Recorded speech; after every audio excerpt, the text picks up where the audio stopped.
Have you ever watched a British movie and wondered why they call an elevator a lift? Or heard an American say apartment when a British person would say flat? Today, you're going to learn 15 key differences between British and American English that will help you understand native speakers from both sides of the Atlantic and speak English naturally anywhere in the world. Welcome to Daily English Edge. I'm your guide to fluent, natural English. In this lesson, we're breaking down 15 essential differences between British and American English. These aren't just random words. They're vocabulary, spelling patterns, and pronunciation shifts that you'll hear in real conversations, movies, podcasts, and work environments. Mastering these will make you a more confident English speaker and help you connect with native speakers globally. Let's dive in. Let's start with one of the most common vocabulary differences. In British English, people say flat to describe a place where they live. In American English, they say apartment. Both mean exactly the same thing, a residential building with multiple units. For example, a British person might say, "I just moved into a lovely flat in London." An American would say, "I found a great apartment in New York." There's no difference in meaning, just geography. This is important because you might be confused if you hear both in conversations or when you're traveling or working internationally. Next, let's talk about transportation within buildings.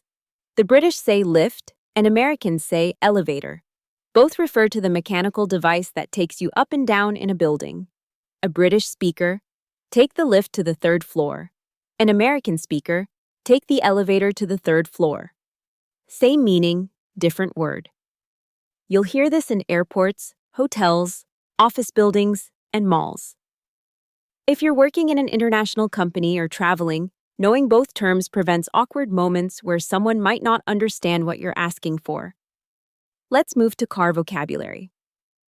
The British call the front storage area of a car a boot. Americans call it a trunk. The British call the covered compartment inside the car a bonnet. Americans call it a hood.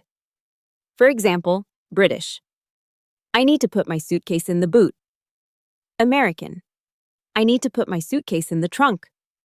These words are completely different, so if you're renting a car abroad or discussing car repairs, you need to know both versions.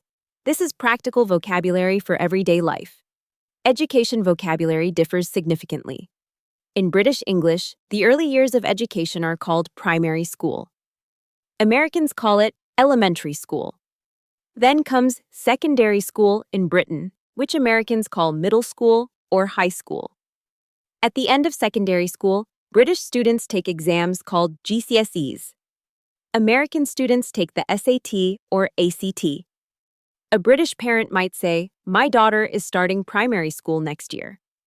An American parent would say, "My daughter is starting elementary school next year."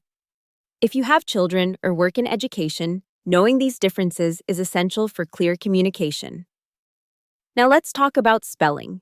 Many British words include the letter U, where American English does not.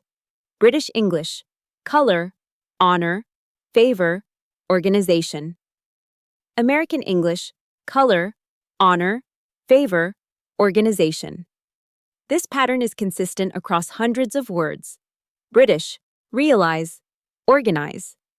American: realize, organize. These spelling differences appear in emails, written assignments, job applications, and official documents. If you're working internationally or writing for different audiences, it's important to be consistent. Choose one version and stick with it, or learn to recognize both when you're reading. Pronunciation differences are subtle but important. The word schedule is pronounced schedule in American English, but schedule in British English. The word tomato is pronounced tomato in American English and tomato in British English. The word lieutenant is pronounced lieutenant in British English and lieutenant in American English. These pronunciation shifts exist because the two varieties of English developed separately over hundreds of years. Understanding both helps you recognize native speakers from different regions and adapts your ear to global English. You've just learned 15 essential differences between British and American English. Now the most important part: practice. The next time you watch a movie, listen to a podcast, or have a conversation, listen carefully for these differences. Notice which version the speaker uses. Try using both in your own sentences so they become natural to you. Remember, both British and American English are correct. They're just different. Subscribe to Daily English Edge for a new English lesson every single day, and keep pushing toward fluent, confident English. Thanks for learning with us.